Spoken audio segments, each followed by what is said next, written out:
Hello and welcome. आप देख रहे हैं गुड रिटर्न्स। मैं हूं आपके साथ अर्णिमा द्विवेदी। देखिए, शेयर मार्केट के लिए आज का दिन इंपॉर्टेंट है, 5 मई का। क्यों इंपॉर्टेंट है? उसके पीछे कई फैक्टर्स हैं, क्योंकि ओवरनाइट काफी कुछ बदल चुका है। बाजार को आज बेसिकली ये माना जा रहा था कि अच्छे मूड माहौल में खुलना चाहिए, क्योंकि कल इंटरनल अगर हम फैक्टर्स देखें तो एक बड़ा शॉर्ट टर्म ट्रिगर था बाजार के पास, वो थे 5 राज्यों के चुनावी नतीजे। लगभग स्पेसिफिकली बोलूं तो 4 राज्य और 1 यूनियन टेरिटरी। अब नतीजे आ गए, बाजार को अनसर्टेनिटी का डर था, वो हुई नहीं, और इसलिए 4 मई वाले सत्र में बाजार ने अच्छी तेजी दिखाई थी। जब चुनावी रिजल्ट घोषित हो ही रहे थे तभी की बात है ये। लेकिन रिजल्ट्स आने के बाद भी जब आज 5 मई को बाजार खुला है तो कई ऐसे फैक्टर्स थे जो काम कर रहे थे, जिन्होंने बाजार की तेजी पर एक ब्रेक लगाया है। फिलहाल कंसोलिडेशन मोड में नजर आ रहा है शेयर मार्केट, और वो फैक्टर्स क्या है उसके ऊपर नजर डालने की जरूरत है। लेकिन एक नजर जरा इन फैक्टर्स के ऊपर भी डाल लेते हैं जो टेक्निकली बाजार को थोड़ा ऊपर नीचे और वॉलेटाइल कर रहे हैं। सबसे पहले तो देखिए, निफ्टी और बैंक निफ्टी के ऊपर इस समय दबाव है। निफ्टी लाल निशान में खुला है, 24,000 का स्तर, हालांकि कहीं ना कहीं रेंज जो है वो पकड़ी हुई है बाजार ने, और बैंक निफ्टी भी आज दबाव के साथ खुला है। सबसे बड़ा जो फैक्टर यहां पर नेगेटिवली बाजार के ऊपर इंपैक्ट कर रहा है वो है क्रूड का। अब क्रूड हम छोड़ के गए थे 4 मई को $108 के आसपास। आज जब 5 मई को खुले हैं, बाजार खुलने से पहले ही क्रूड के ऊपर जब नजर डाली है तो ब्रेंट था 114 से $115 के आसपास, लगभग 5% का अपसाइड, और बाजार के ऊपर क्रूड का पड़ना बड़ा दबाव बना रहा है। लेकिन एक और पेच फंसा हुआ है कि आखिर ये क्रूड बढ़ा क्यों है, ये भी समझने की जरूरत है। देखिए, बहुत सारी चीजें हुई मिडिल ईस्ट टेंशन में। मिडिल ईस्ट जो जियोपॉलिटिकल सिनारियो चल रहा है वहां पर ओवरनाइट सबसे पहले तो ईरान ने एक बड़ा दावा किया। दावा ये कि उसने यूएस के नेवी शिप्स पर हमला किया है। हालांकि यूएस की तरफ से बयान आया है कि ऐसा कुछ हुआ नहीं है, और अगर ईरान ऐसा कुछ करता है तो उसको नक्शे से मिटा देंगे, ऐसा डोनाल्ड ट्रंप का कहना है। यानी एक बार फिर से सीज फायर अनाउंस होने के बाद टेंशंस एस्केलेट हो चुकी हैं। अब पहली बार हमला भी इस सीज फायर के अनाउंसमेंट के बाद हुआ, और वो हमला हुआ यूएई पर। यूएई के आपको बताएं कि फुजैरा ऑयल हब पर ईरान ने हमला किया है, आग भी लगी वहां पर, और बड़ा हमला था क्योंकि यूएई का एयर स्पेस थोड़ी देर के लिए बंद तक करना पड़ गया था। तो सीज फायर का अनाउंसमेंट होने के बाद मिडिल ईस्ट टेंशंस एक बार फिर से गर्म हो रही हैं, और उससे क्रूड का पारा चढ़ता जा रहा है। अब उसका असर न सिर्फ क्रूड के प्राइसेस पर पड़ रहा है बल्कि डॉलर इंडेक्स पर भी पड़ रहा है। हालांकि डॉलर इंडेक्स का अगर हम अभी नंबर देखेंगे तो 98.49 पर है, 100 से नीचे है, लेकिन फिर भी डर बना हुआ है, दबाव बना हुआ है, और ब्रेंट क्रूड तो दबाव बना ही रहा है। तो फिलहाल पिक्चर मोटी मोटी यही नजर आ रही है बाजार की, और बाजार किस तरीके से अब इसको आगे लेकर के जाएगा, मूड माहौल क्या होगा, आपके और हमारे पोर्टफोलियोज क्या एक बार फिर से फंसने वाले हैं, ये सब कुछ समझने की जरूरत है। और सबसे ज्यादा समझने की जरूरत तो ये है कि जब बाजार अभी भी थोड़ा स्ट्रॉन्ग दिखाई दे रहा है, बुल्स अभी भी ग्रिप बना करके चलने की कोशिश कर रहे हैं, तो दांव कहां लगाना चाहिए, और ये सब कुछ समझने के लिए फिलहाल हमारे साथ अनुज गुप्ता जी हैं यहां पर। Sir good morning, welcome to good returns. बहुत सारा ओवरनाइट डेवलपमेंट हो गया सर, एक एक करके बहुत इंपॉर्टेंट पॉइंट्स बताने की कोशिश तो मैंने की है, लेकिन मूड माहौल आपसे समझेंगे। कैसा लग रहा है इस समय बाजार सर? आज वीकली एक्सपायरी भी है, प्रेशर बना हुआ है। जनरली अगर हम एक्सपायरी की बात करें तो अगर आप देखेंगे तो एक्सपायरी वाले दिन एक प्रॉफिट बुकिंग देखने को मिलती है, बट जिस तरीके के फंडामेंटल फैक्टर्स चेंज हुए हैं ओवर द नाइट, या हम बोले 1 अप्रैल से अगर आप देखेंगे, क्योंकि 1 अप्रैल से हमने एक अच्छी खासी रैली मार्केट में बनती हुई देखी थी और एक अच्छा मोमेंटम हमने मार्केट से बनता हुआ देखा था, बट अब पिछले 10-12 दिनों से आप देखेंगे काफी एक रेंज बाउंड मोमेंटम है। हालांकि अगर आप डोमेस्टिक फैक्टर्स की बात करेंगे तो डोमेस्टिक फैक्टर में कल जिस तरीके से असेंबली इलेक्शंस का रिजल्ट आया है वो थोड़ा सा मार्केट के लिए पॉजिटिव है, बट दूसरी तरफ जो इंटरनेशनल कारण है वो यहाँ पे अभी उतने सपोर्टिव नहीं है, क्योंकि क्रूड के प्राइस बहुत इंक्रीज हो गए हैं। प्लस अगर आप देखेंगे तो जिस तरीके से ईरान और यूएस के बीच में दोबारा से जियोपॉलिटिकल कंसर्न्स होते हुए दिखाई दिए हैं, कल दोबारा से शिप अटैक होता हुआ दिखाई दिया, वो थोड़ा सा यहाँ पे रॉड ब्लॉक करता हुआ नजर आ रहा है। दूसरी बड़ी बात की अभी सेंट्रल बैंक की मीटिंग हुई थी जिसमें ECB, federal reserve, bank of Japan, जी। बैंक ऑफ इंग्लैंड, सभी ने अपने इंटरेस्ट रेट स्टेबल रखे हैं। दे आर एक्सपेक्टिंग कि आगे इन्फ्लेशन की चोट हो सकती है, उसकी वजह से दे आर कि इन्फ्लेशन को कंट्रोल करने के लिए मॉनेटरी टाइटनिंग कर सकते हैं। तो वो एक थोड़ा सा एक नेगेटिव रोल प्ले करता हुआ नजर आ रहा है, या यूं कहें कि अभी बहुत स्थिति बहुत मिली जुली सी है, कहीं पर कोई पॉजिटिव फीडबैक नहीं आ रहा है, कोई नेगेटिव ट्रेंड नहीं आ रहा है, तो मार्केट बहुत टाइट रेंज में। अगर आप देखेंगे तो 8 अप्रैल से लेकर अभी तक प्राइस बिल्कुल एक रेंज में है, कोई ज्यादा बड़ा ब्रेकआउट या ब्रेकडाउन नहीं दिख रहा है। बिल्कुल। सर पूरे वीक की थोड़ी सी स्ट्रैटेजी समझने की कोशिश करेंगे, क्योंकि आज तो वीकली एक्सपायरी है निफ्टी और बैंक निफ्टी को इस वीकली एक्सपायरी के दिन कैसे प्ले करें, और आज जब एक्सपायरी प्ले हो जाएगा तो पूरे वीक के लिए क्या स्ट्रैटेजी रखें निफ्टी बैंक निफ्टी पे, ये भी समझना चाहते हैं।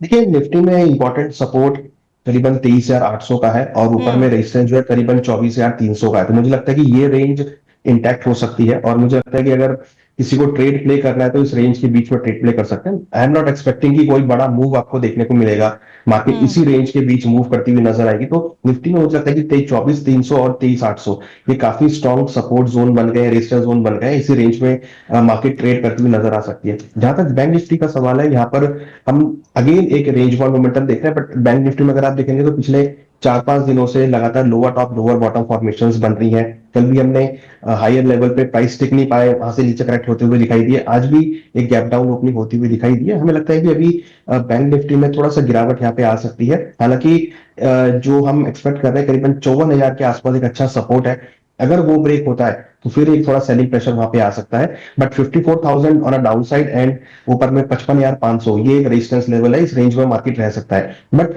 बैंक निफ्टी की तरफ से कोई खास सपोर्ट आता हुआ नहीं दिख रहा है। जहां हम देख रहे थे कि पहले अच्छा का सपोर्ट था, अभी फिलहाल बैंक निफ्टी का ट्रेंड एज कंपेयर निफ्टी के वीक होता हुआ दिख रहा है। और ये वीकनेस क्या क्रूड में जो बढ़ोतरी हुई है उससे आई है, फाइनेंशियल्स पर असर पड़ेगा क्रूड के बढ़ते प्राइसेस का? देखिए, बिल्कुल पड़ेगा, क्योंकि मेन कंसर्न इन्फ्लेशन का है। इवन अगर आप देखेंगे तो अभी रिसेंटली रसोई गैस के भाव भी बढ़े हैं, तो वो भी कहीं ना कहीं इन्फ्लेशन को सपोर्ट करेंगे। और दूसरी तरफ अगर आप देखेंगे तो क्रूड के भाव जिस तरीके से शार्पली इंक्रीज हुए हैं, अगर हम पिछले 4 महीनों की बात करें तो करीबन 81% क्रूड के भाव बढ़ते हुए नजर आए हैं। तो इट मीन्स की 81% जो क्रूड के भाव बढ़े, that is little bit negative for the economy. और हम देखेंगे, अगर कल की बात करेंगे तो करीबन 4% 5% की तेजी हमने ब्रेंट में आती हुई देखी थी। तो क्रूड के भाव कंटिन्यूअसली बढ़ रहे हैं, जो कि सेंट्रल बैंक के लिए बहुत चिंता का विषय है।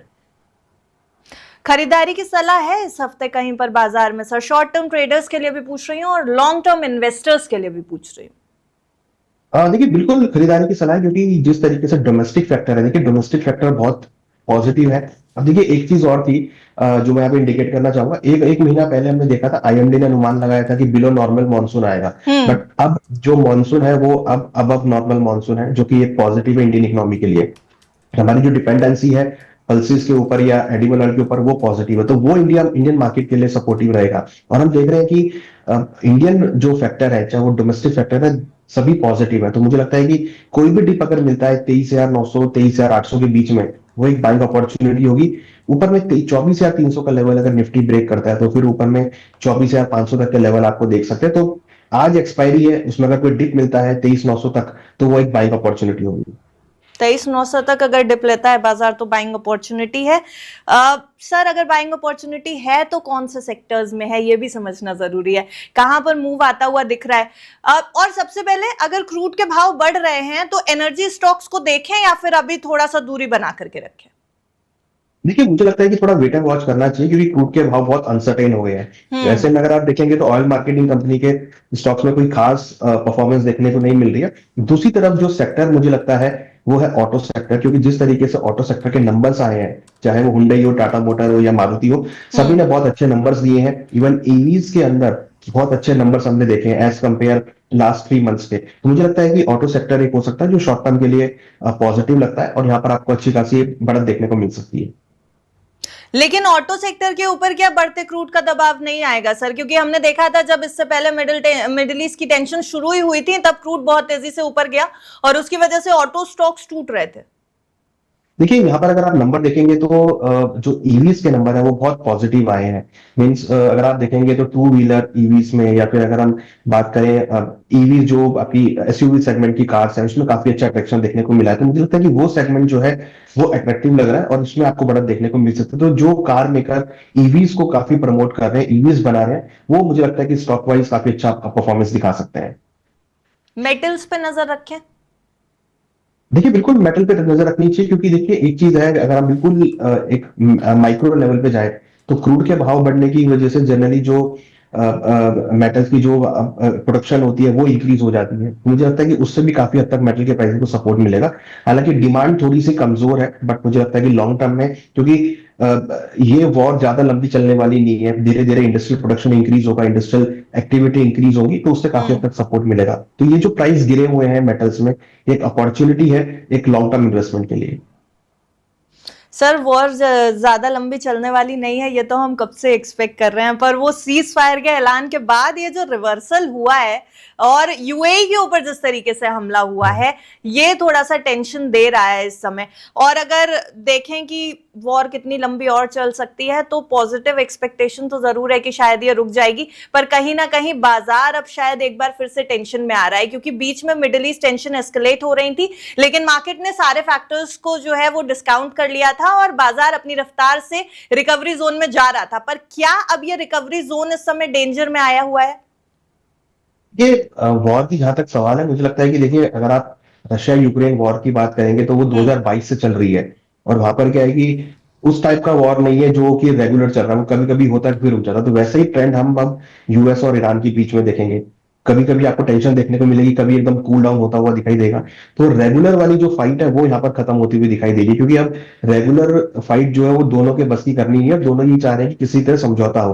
हम्म। केवल बात जो अटकी हुई है वो शर्तों के ऊपर अटकी हुई है। जैसी वो शर्तें फाइनलाइज होंगी, और शर्तें भी क्या है, स्टेट ऑफ हॉर्मूज को लेकर, और हम्म। स्टेट ऑफ हॉर्मूज को लेकर जल्दी से मुझे लगता नहीं कोई सॉल्यूशन यहाँ पर आता हुआ दिखाई देगा। हालांकि ओपेक प्लस मेंबर्स ने प्रोडक्शन बढ़ाने की बात करी है, यूएई ओपेक से बाहर निकल गया, वहां पर वही प्रोडक्शन बढ़ाएगा, तो सप्लाई डेफिनेटली बढ़ रही है क्रूड की।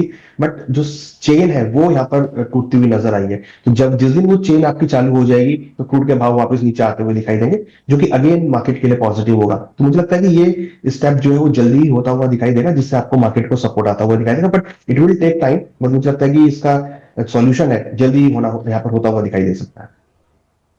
चलिए सर, इसी एक्सपेक्टेशन के साथ हम भी बैठे हुए हैं, और अगला जो बड़ा ट्रिगर नजर आ रहा है सर वो एफआईआईज का है। हालांकि 4 मई को हमने बाइंग आती देखी है विदेशी निवेशकों की तरफ से, 2835 करोड़ डॉलर्स के आसपास की यहाँ पर बाइंग आई है 2026 के पहले 4 महीनों की अगर हम बात करें, लेकिन कि यहां पर अच्छी खासी सेलिंग भी हुई है एफआईआईज की तरफ से।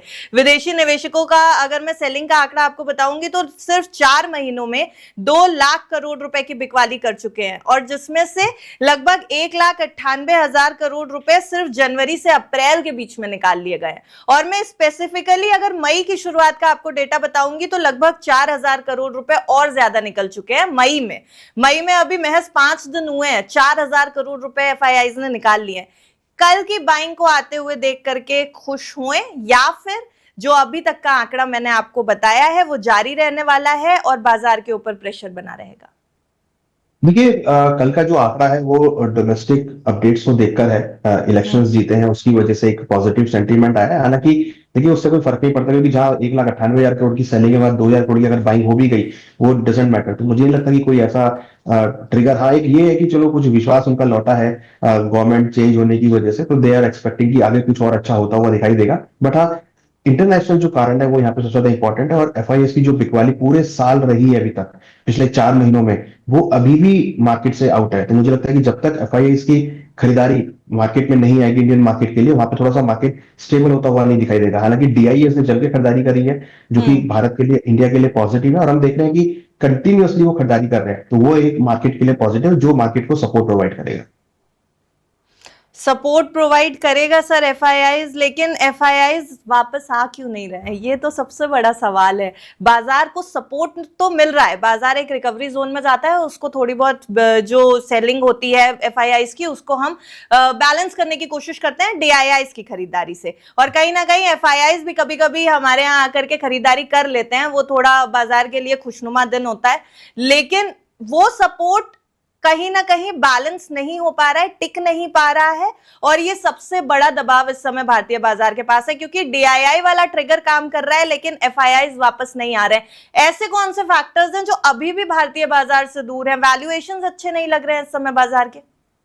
देखिए डेफिनेटली जो मेन पॉइंट है वो है क्रूड का पॉइंट। अगर आप देखेंगे तो क्रूड बहुत इंक्रीज हो गया है, जिसकी वजह से रुपया हमारा बहुत ज्यादा डेप्रिशिएट हुआ है, तो वो एक थोड़ा सा नेगेटिव फैक्टर है, क्योंकि कहीं ना कहीं अगर रुपया हमारा वीक होगा तो हमारी इकोनॉमी में उतना ज्यादा सपोर्ट आता हुआ नहीं दिखाई देगा। दूसरा, क्रूड के भाव बढ़ने की वजह से इन्फ्लेशन जो है इंडिया के लिए थोड़ा सा नेगेटिव है, तो वो एक ब्रॉड वे में जो आप अगर पिक्चर देखेंगे तो क्योंकि हम 80% क्रूड इंपोर्ट करते हैं, हम मेटल्स बहुत इंपोर्ट करते हैं, तो वो महंगे होते हुए यहाँ पे दिख रहे हैं, जिसका इम्पैक्ट इकोनॉमी पे आता हुआ दिख रहा है। तो उसके हिसाब हम देख रहे हैं कि एफआई थोड़े से पीछे हटते हुए दिखाई दे रहे हैं, उनको वैल्यूएशन अच्छी नहीं दिख रही है, इकोनॉमिक वैल्यूएशन अच्छी नहीं दिख रही है, वो अभी वेट कर रहे हैं कि जब तक ये सेटल नहीं होती है, जब तक क्रूड के भाव सेटल नहीं होते हैं, रुपये यहाँ पर अप्रिशिएट नहीं होता, तब तक मुझे लगता है कि ये चीजें नजारत होती हुई दिखाई देंगी आपको। सर सेक्टर वाइज तो हमने जान लिया आपसे कि कौन कौन से सेक्टर्स को रडार पर रखा जा सकता है, थोड़ा काउंटर स्पेसिफिक भी हो जाते हैं, स्टॉक्स हैं क्या कोई रडार पर? देखिए स्टॉक में अगर आप देखेंगे तो यहाँ पर हमने एसबीआई के अंदर एक अच्छा मोमेंटम आते हुए देखा था, हालांकि बैंक निफ्टी उतना अच्छा परफॉर्म नहीं कर रही है, बट हमें लगता है कि कहीं ना कहीं आपको लोअर लेवल पे जो खरीदारी है वो आपको मार्केट में देखने को मिल सकती है। और एसबीआई अगर आप देखेंगे तो करीबन 1040 के आसपास एक अच्छा सपोर्ट मौजूद है, जहां पर हमें लगता है कि खरीदारी देखी जा सकती है, बट यहाँ पे भी थोड़ा वेट एंड वॉच है, बाय ऑन डिप्स की स्ट्रेटेजी देखने को मिल सकती है। एनर्जी स्टॉक्स में से है कोई काउंटर सर? देखिए एनटीपीसी में अच्छा मोमेंटम हमने देखा है, पिछले कुछ दिनों में एक अच्छी खासी बढ़त देखने को मिली है। अगर आप देखेंगे तो अगर हम इसका मंथली व्यू देखें तो पिछले लगातार 5 महीनों से ये पॉजिटिव मूड में है। दिसंबर में इसने करीबन 315 का लो बनाया था, और अभी भाव करीबन 414 के आसपास हाई बनाते हुए दिखाई दिए, अच्छा मोमेंटम बना है, स्लो एंड स्टडी मोमेंटम दिख रहा है एनटीपीसी में। मुझे लगता है एनटीपीसी में भी होल्ड करना चाहिए, ऊपर हमें लगता है कि 425 428 तक के लेवल इसमें एनटीपीसी में देखने को मिल सकते हैं, तो एनटीपीसी भी अट्रैक्टिव लग रहा है खरीदारी के पर्सपेक्टिव से। मुझे लगा था कि आपकी तरफ से ओएनजीसी या कोल इंडिया जैसा स्टॉक भी आएगा सर, नहीं मिल रहा है यहाँ पर बाइंग मोमेंटम। ओएनजीसी तो आज 1.5% नीचे है इस समय, शुरुआती 1 घंटे की अगर मैं बात करूं तो कोल इंडिया भी 1.25% नीचे ट्रेड कर रहा है इस समय, यहाँ बाइंग अपॉर्चुनिटी है?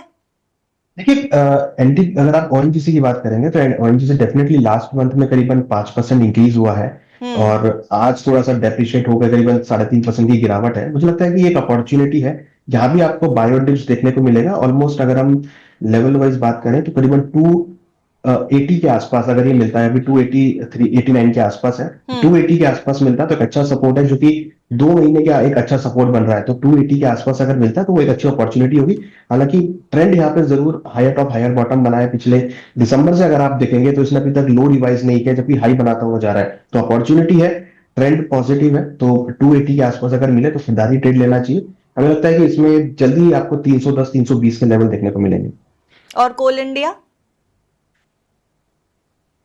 देखिए कोल इंडिया के अंदर अगर आप देखते हैं तो काफी मोमेंटम जो है वो बनता हुआ नजर आया है, और पिछले अगर आप 3 या 4 महीनों की बात करेंगे तो सेम ट्रेंड एनटीपीसी जैसा इसमें ट्रेंड बना है, दिसंबर से लेकर अभी तक लगातार रेगुलर रहा है, और पिछले महीने भी करीबन ये ऑलमोस्ट 7% के आसपास इंक्रीज हुआ है, तो ऑप्टिमिस्टिक व्यू है।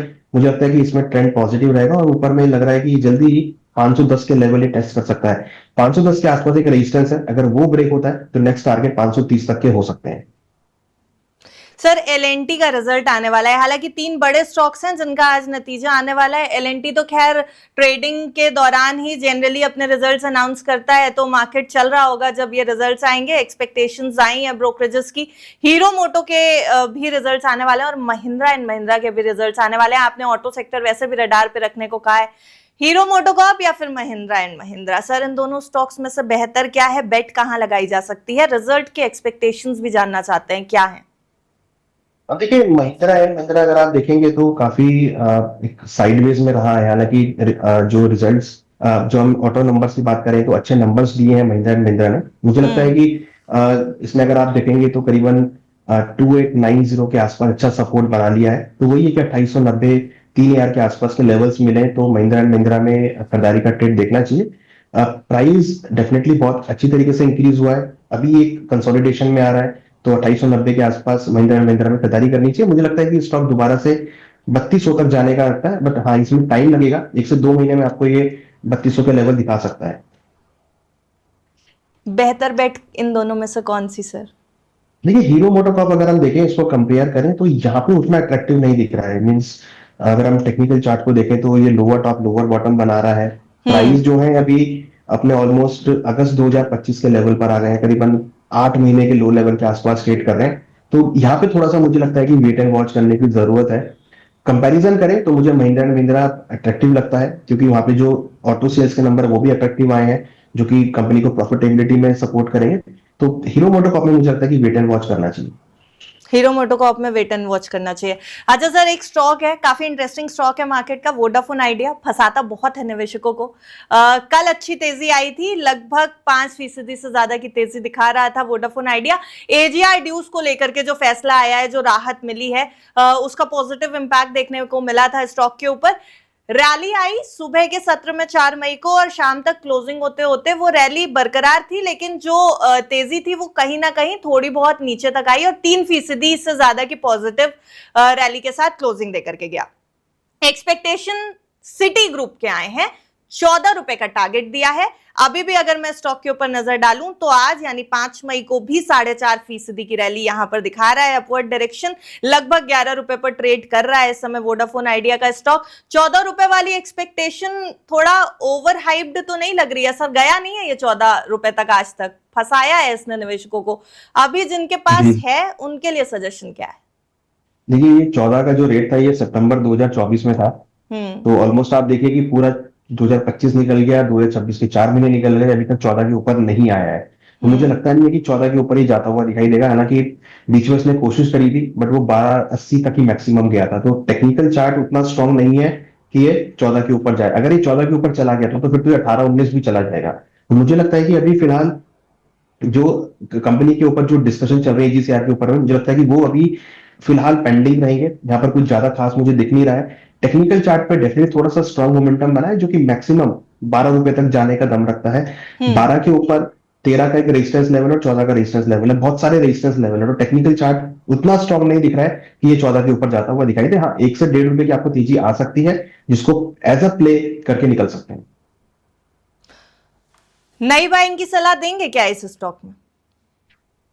देखिए लास्ट मंथ डेफिनेटली क्लोज हुआ है 19% के आसपास, और ये भी करीबन 7% के आसपास है।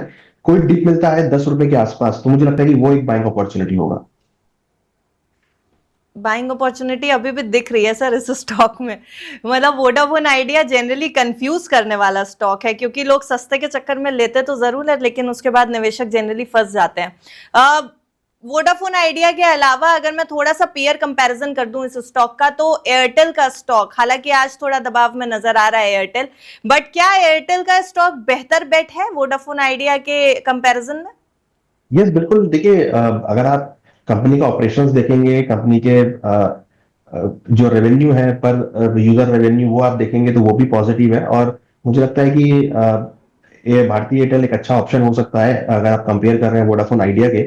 तो डेफिनेटली इसको लेना चाहिए। हालांकि अभी रिसेंटली नवंबर 2025 में इसने 2174 का हाई बनाया था, उसके बाद करीबन 1746 का लो बनाया, तो अपने हाई से करीबन 400 से 500 रुपए गिर चुका है। मुझे लगता है कि अपॉर्चुनिटी है, लेना चाहिए। ऊपर में एक्सपेक्ट कर रहे हैं कि 1980 2000 तक के लेवल देखने को मिल सकते हैं। तो एयरटेल मुझे लगता है कि एक अच्छा ऑप्शन हो सकता है टेलीकॉम सेक्टर में। जी, नतीजे जिन स्टॉक्स के आने वाले हैं वो तो डिस्कस कर लिया सर। एक स्टॉक है जिसके नतीजे आए हैं और वो काफी ज्यादा इस समय ट्रेंड में भी नजर आ रहा है। बात कर रही हूं मैं भेल की। भेल में अभी क्या कुछ करना चाहिए ये भी समझने की कोशिश करेंगे। एक बार जरा नतीजों के ऊपर भी नजर डाल लेते हैं। जून 2026 तिमाही के लिए यानी Q4 के लिए ईयर ऑन ईयर बेसिस पे अगर देखा जाए तो प्रॉफिट 156% उछल गया है, 1296 करोड़ रुपए पर पहुंच गया है। 156% का उछाल है नेट प्रॉफिट में। और रेवेन्यू की बात करें तो 37.2% बढ़कर के 12,310 करोड़ रुपए पर आई है। ऑपरेटिंग प्रॉफिट 111% चढ़ गया है, 1,753 करोड़ रुपए पर आ गया है। भेल के नतीजे स्ट्रांग लग रहे हैं सर, लगा सकते हैं काउंटर पे बेट? देखिए बिल्कुल रिजल्ट बहुत शानदार रिजल्ट आए हैं और स्टॉक में अगर आप देखेंगे तो लास्ट मंथ ही अपना जो हाई था करीबन 335 का वो ब्रेक किया है, उसके ऊपर ट्रेड कर रहा है। मुझे लगता है कि इसमें मोमेंटम काफी अच्छा। और देखिए हमारी रडार पे भी रहते हैं डिफेंस स्टॉक या हैवी जो इलेक्ट्रॉनिक्स के स्टॉक्स हैं, ये सब पॉजिटिव दिखते हैं। मुझे लगता है कि अभी इसमें मोमेंटम रहेगा और ऊपर जल्दी ही आपको 400 के ऊपर जाता हुआ दिखाई दे सकता है। तो मुझे लगता है बाइंग करना चाहिए। करंट रेट पे तो नहीं, क्योंकि ऑलरेडी रैली बन चुका है। अगर ये थोड़ा सा डिप लेता है नीचे में 365 370 के आसपास, तो वहां पर बाय इनिशिएट की जा सकती है। कंपेयर किससे करें? अगर इस स्टॉक के साथ कोई कंपेरेटिव स्टॉक लेना है तो कहां पे लगा सकते हैं बेट सर? देखिए बीईएल में भी लगाया जा सकता है, क्योंकि यहाँ पर भी काफी अच्छा मोमेंटम देखने को मिला है। ट्रेंड सेम है, थोड़ा सा कंसोलिडेशन में है। मुझे लगता है कि ये भी एक अपॉर्चुनिटी आपको दिखा सकता है। हालांकि 433 के आसपास है, पिछले 3-4 महीनों में कोई खास मोमेंटम नहीं हुआ, बट ट्रेंड इसका पॉजिटिव है। तो मुझे लगता है कि बीईएल के अंदर भी पैसा लगा सकते हैं। और ऊपर मैं एक्सपेक्ट कर रहा हूँ कि जल्दी ही 460 480 तक के लेवल यहाँ पे देखे जा सकते हैं। 480 का एक रेजिस्टेंस अगर वो ब्रेक होता है तो फिर नेक्स्ट लेवल 520 तक देखा जा सकता है। चलिए, स्टॉक्स तो सर हमने डिस्कस कर लिए हैं, लेकिन एक और थोड़ा एसेट क्लास है जहां पर इस समय वोलेटिलिटी बनी हुई है। बात कमोडिटीज मार्केट की भी थोड़ी सी आपसे करेंगे। गोल्ड और सिल्वर में उतार चढ़ाव बहुत ज्यादा है इस समय। मैंने कहा आपसे कि मेटल्स पे दांव लगाएं या नहीं लगाएं, लेकिन अगर हम गोल्ड और सिल्वर स्पेसिफिक जाएं, रेंज बाउंड अब नहीं लग रहा है। गोल्ड और सिल्वर फंस गया है सर एक रेंज में, क्योंकि सोने जो है वो बढ़ते बढ़ते भी 1.5 लाख से ऊपर नहीं जा पा रहा है, और अगर जाने की कोशिश करता है तो एकदम से प्राइस ड्रॉप आता है। वो रिटर्न जो हम देख रहे थे एक साल में वो मिल नहीं रहे हैं अब। और सिल्वर जिसने जबरदस्त तेजी बनाई थी, गोल्ड को आउट परफॉर्म किया था, वो भी 2,40,000 2,50,000 वाली रेंज में फंस गया है इस समय। ये रेंज में ही फंसा रहने वाला है, नहीं चढ़ेगा अभी। अब तो क्रूड के भी भाव चढ़ने लगे, अभी तो मिडिल ईस्ट टेंशन जो थी वो शांत हो गई थी, फिर से एस्केलेट होने लगी। आगे क्या ट्रिगर्स हैं इन दोनों मेटल्स के लिए? देखिए बिल्कुल सेंट्रल बैंक की तरफ से जो स्टेटमेंट्स आए हैं उसकी तरफ से थोड़ा सा नेगेटिव व्यू लगता है। रेंज बाउंड है, बट डेफिनेटली कुछ करेक्शन हमने कल भी देखा था और आज भी हम थोड़ी सी करेक्शन इसमें आती हुई देख रहे हैं। मुझे लगता है कि शॉर्ट टर्म में भावों में कुछ गिरावट आ सकती है। अगर आप इंटरनेशनली जाएंगे तो यहाँ पर कहीं ना कहीं $4,500 के आसपास मोमेंटम आता हुआ दिख रहा है। $4,533 के आसपास है। अगर ये 4,500 का लेवल ब्रेक होता है तो फिर $4,440 तक के लेवल देखे जा सकते हैं। जिस तरीके से डॉलर इंडेक्स में तेजी देखने को मिल रही है, टाइटनिंग इंटरेस्ट रेट स्टेबल हो गए हैं, उससे कहीं ना कहीं थोड़ी सी डिमांड कंसर्न यहाँ पे वीक होते हुए दिख रहे हैं गोल्ड के। और सिल्वर के लिए क्या है सर आउटलुक? देखिए सिल्वर में भी आप देखिए भी कल हमने एक बड़ी गिरावट आती थी। देखिए करीबन 3.5% की गिरावट हमने सिल्वर में देखी है। अभी करीबन $72 के आसपास है। प्राइस बहुत टाइट रेंज में 70 से लेकर 75 के बीच में ट्रेड कर रहे हैं। बट आज जिस तरीके से कल हमने गिरावट देखी है, चांसेस है कि कुछ और यहाँ पे बिकवाली आ सकती है। और अगर ये $70 ब्रेक होता है तो फिर नीचे 67 और $65 तक के लेवल देखने को मिल सकते हैं। डिमांड कंसर्न डेफिनेटली मेटल्स के लिए अभी सपोर्टिव नहीं है शॉर्ट टर्म के लिए। तो शॉर्ट टर्म में ट्रेंड पॉजिटिव है, बट हाँ लॉन्ग टर्म के लिए अभी हमें भी लगता है कि बाय ऑन डिप्स की स्ट्रेटेजी रहेगी। फिलहाल short term trading point of view से थोड़ा सा ट्रेंड अभी वीक लगता है और नीचे लगता है कि जल्दी $70 तक के लेवल आपको देखने को मिल सकते हैं। जी सर, एक आखिरी सवाल। हम क्योंकि गोल्ड सिल्वर डिस्कस ही कर रहे हैं, तो जब प्राइस ड्रॉप है, सस्ता हो गया है अभी इस समय सोना, एक स्टॉक है मन्नापुरम फाइनेंस, दबाव बना हुआ है उसके ऊपर, सोने की गिरावट को लेकर के है ये दबाव सर। हालांकि देखें तो ट्रेंड अभी तक का ठीक ठाक ही नजर आ रहा है। पिछले एक हफ्ते का अगर मैं ट्रेंड आपको देख करके बताऊं तो लगभग 2.5% चढ़ा हुआ था स्टॉक, लेकिन आज थोड़ा प्रेशर में नजर आ रहा है। मन्नापुरम फाइनेंस में एंट्री ली जा सकती है? 304 के भाव पर कारोबार कर रहा है। देखिए अभी इस टाइम पे थोड़ा ओवरबॉट हो गया है, क्योंकि ये जो लेवल था ये हमने देखा था कि फरवरी में भी इस लेवल पर आया था। अभी प्राइस थोड़े ओवरबॉट में है। मुझे लगता है कि एक बार प्रॉफिट बुक होना चाहिए यहाँ पे। करंट रेट बिल्कुल ओवरबॉट में है, तो यहाँ पे तो खरीदारी की सलाह बिल्कुल नहीं है। यहाँ पे जिन्होंने खरीदारी कर रखी है वो प्रॉफिट बुक करें। अगर किसी को बाय करना है तो आई थिंक कि अगर ये प्राइस नीचे वापस 290 के आसपास मिलते हैं तो वहां पर एंट्री इनिशिएट कर सकते हैं। अच्छा, और जिन्होंने खरीद रखा है आप कह रहे हैं कि प्रॉफिट बुक करें, अभी Yes. इससे ऊपर नहीं जा सकता है? 303 वाला बिल्कुल, लेवल बिल्कुल। ठीक है प्रॉफिट बुक करने के लिए? यस, बिल्कुल ठीक है, क्योंकि ओवरबॉट में है और अपने जो हिस्टोरिकल रेजिस्टेंस लेवल है उसके आसपास है। तो जब रेजिस्टेंस के आसपास आता है तो मुझे लगता है कि वहां प्रॉफिट बुक कर लेना चाहिए। आपको दोबारा डिप मिलेगी खरीदारी करने के लिए। तो फिलहाल स्टॉक स्पेसिफिक एक्शन काफी हो रहा है, मूवमेंट काफी है बाजार में। अनुज सर, चलते चलते पूरे वीक के लिए अभी निवेशकों को क्या सलाह होगी? बाजार को किस तरीके से देखें, पोर्टफोलियोज को किस तरह से देखें? देखिए, मुझे लगता है कि बाजार में नेगेटिविटी नहीं है, रेंज बाउंड मोमेंटम है, तो उसको हम नेगेटिव तो नहीं बोलेंगे। और मुझे लगता है कि जिस तरीके के फंडामेंटल डेवलप हो रहे हैं उसको डेवलप होने में थोड़ा टाइम लगेगा, बट हाँ कुछ पॉजिटिव वाइब्स हमें दिख रही है मार्केट के अंदर। तो कोशिश करें कि सपोर्ट लेवल के आसपास खरीदारी करके चले, एग्रेसिव सेलिंग ना करें, क्योंकि मार्केट हमें लगता है कि कहीं ना कहीं से रिवर्सल आपको देखने को मिलेगा। डोमेस्टिक कारण बहुत अच्छे हैं, इंटरनेशनल कारण भी अच्छे होने की कोशिश कर रहे हैं, यूएस ईरान दोनों ही बातचीत कर रहे हैं। और जिस तरह क्रूड की सप्लाई ओपेक मेंबर से बढ़ाने की बात करी है, तो मुझे लगता है कि क्रूड के अंदर भी आपको आगे सन ऑफ देखने को मिलेगा। तो शॉर्ट टर्म में थोड़ी गिरावट आ सकती है, बट लॉन्ग टर्म मुझे लगता है कि पॉजिटिव रहेगा। तो डिप्स पे खरीदारी करें, अपने पोर्टफोलियो में ऐड करते चलें। यानी कि ये समय है, इस समय अपने पोर्टफोलियोज को थोड़ा स्ट्रॉन्ग करने का, डिप्स में बाजार के ऊपर भरोसा रखने का। कंसोलिडेशन मोड में है बाजार, लेकिन लड़ने की कोशिश कर रहा है। बहुत सारे फैक्टर्स हैं जो बाजार को सपोर्ट कर रहे हैं। Anuj sir, thank you so much हमारे साथ आज जुड़ने के लिए। आपकी साइड से कोई डिस्क्लेमर है तो प्लीज दे दें। देखिए, आज हमने जो भी डिस्कस किया है वो नॉलेज और अवेयरनेस के लिए। कोई भी ट्रेड लेने से पहले अपने फाइनेंशियल एडवाइजर जरूर डिस्कस करें, और इसमें हमारी कोई पर्सनल पोजीशन नहीं है। Thank you so much sir for joining us today.